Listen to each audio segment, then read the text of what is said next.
If you're new here, make sure you subscribe to the channel because what we're about to walk through today is one of those overlooked corners of wartime history that carries real value for anyone fascinated by human resilience and long-term survival. And honestly, this episode might surprise even the most seasoned historians. For the next few minutes, let's step straight into the gritty realities of World War II, far away from the front lines most people focus on, and into the kitchens, cellars, trenches, hideouts, and makeshift encampments where people learned to cook with absolutely no flame and no fuel. Not out of preference, but because they had no other choice. These methods weren't trends, they were lifelines. And many of them are so ingenious that modern survivalists are rediscovering them today. So let's get into the 7 forgotten World War II cooking methods that kept families alive, soldiers fed, and resistance fighters functioning when the world offered them nothing but scarcity. The method of stone soaking became a quiet staple when heat wasn't possible. In occupied regions, open flames could draw unwanted attention from patrols or aircraft, so civilians adapted an older preservation principle. Letting stones preheated earlier in the day gently release their warmth into sealed containers. It wasn't, hot cooking at all. More of a slow transformation, really. Families would heat river stones in communal ovens during those allowed baking hours, then carry them home all wrapped up in cloth.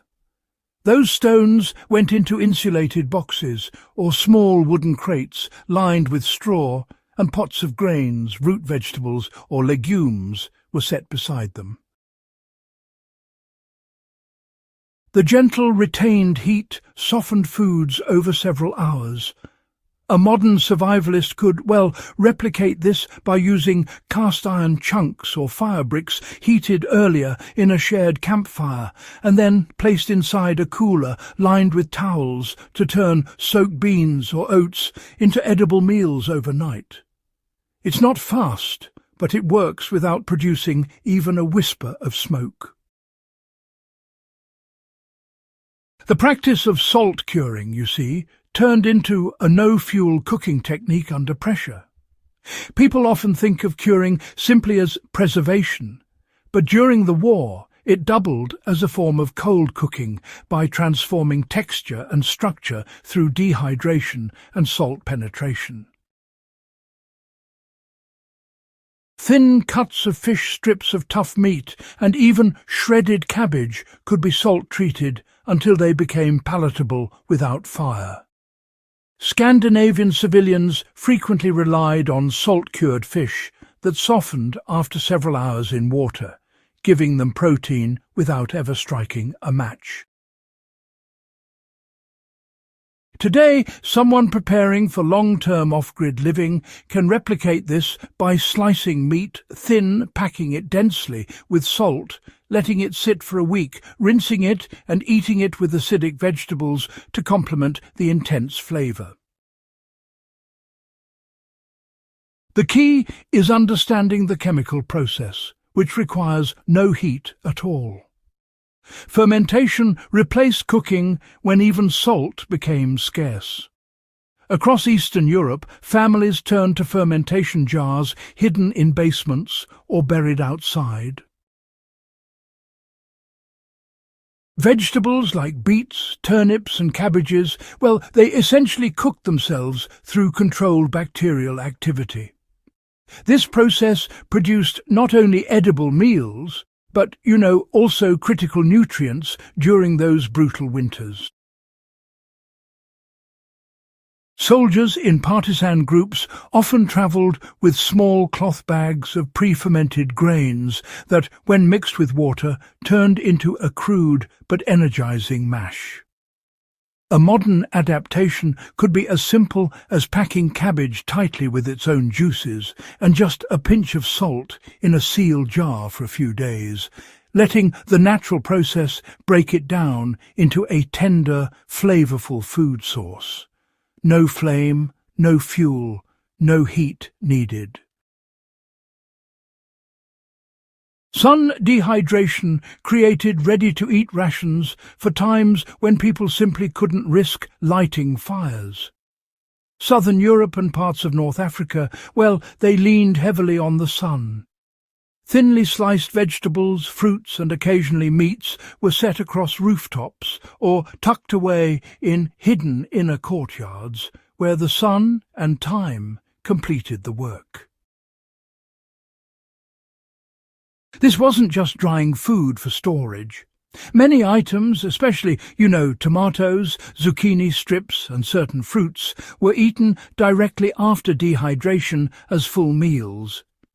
During the war, soldiers transported sun-dried bread cubes softened with water into makeshift porridges.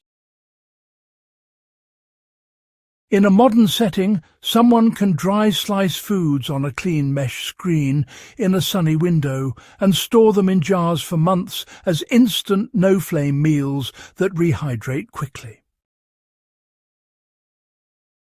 Chemical cooking became a lifeline in resistance networks.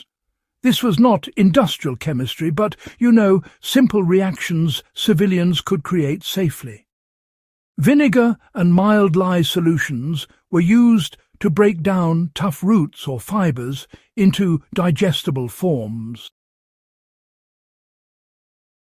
There are testimonies of resistance fighters in the Balkans using acidic fruit juices to soften wild greens until they became edible.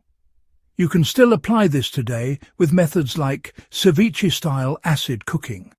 Citrus juice breaking down proteins in fish or meat until they're safe to consume. This method takes advantage of how long large quantities of water hold heat. During the Second World War, any time families gained access to hot water, often limited communal rations, they used it to finish food. Jars of grains or legumes were submerged in hot water inside insulated boxes, and even as the water cooled, the gradual thermal carryover completed the cooking. These 7 techniques weren't theories. They were day-to-day survival tactics born under pressure, and honestly, they still have immense value for historians and practical survivalists alike. If you found this guide helpful, make sure you subscribe and share it so more people can explore the legacy of survival that history left behind.